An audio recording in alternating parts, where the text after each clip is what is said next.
Ekipa je mala, ali odabrana. 2 žene, 4 muškarca i pas. Direktori, liječnici, inženjeri, tehničari i frizeri. Svi ravnopravni u trenutku kada postaju posadom ovoga broda. A tu je važno njihovo članstvo i iskustvo u klubu podvodnih aktivnosti 3. maj. Pa to je ono što je klub ima. Znači, svi smo volonteri u klubu i kad se ekipa skupi, 3, 4, 5 ljudi, brod je na raspolaganju uvijek, kapetan na brodu bude neko od nas, odnosno to su osobe koje mogu voziti brod, koji su i osposobljeni za to i onda možemo ići na noćno ronjenje, na dnevno ronjenje, ujutro, popodne, ovisi kako ko ima vremena. Ipak, koliko god ekipa bila vedra, vesela i razigrana, prvi među jednakima okupio ih je kako bi isplanirali kuda i kako roniti. Ajmo, ronimo na olupini Sigrid za one koji nisu bili ovdje. Nalazimo se pred riječkim lukobranom gdje je potopljen brod Sigrid, spremni za uron.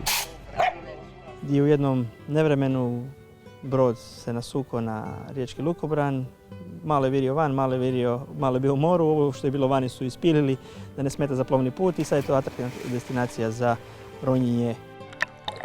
I dok ronioci rone, kapetan čuva brod, a Rubi nestrpljivo čeka Silvija i Vjeru. Super nam je bilo, lijepo je bilo. Bilo je malo mutno, ali smo vidjeli svašta. Bili smo dosta duboko, 30 metara skoro.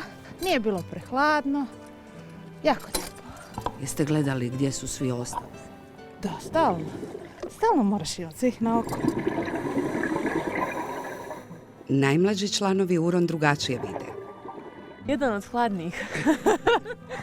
To definitivno. A ronim od 7. mjeseca. A 25 puta malo više. I Sanjin je tada počeo roniti. Skupio je već 60-ak zarona, roneći svaki drugi dan.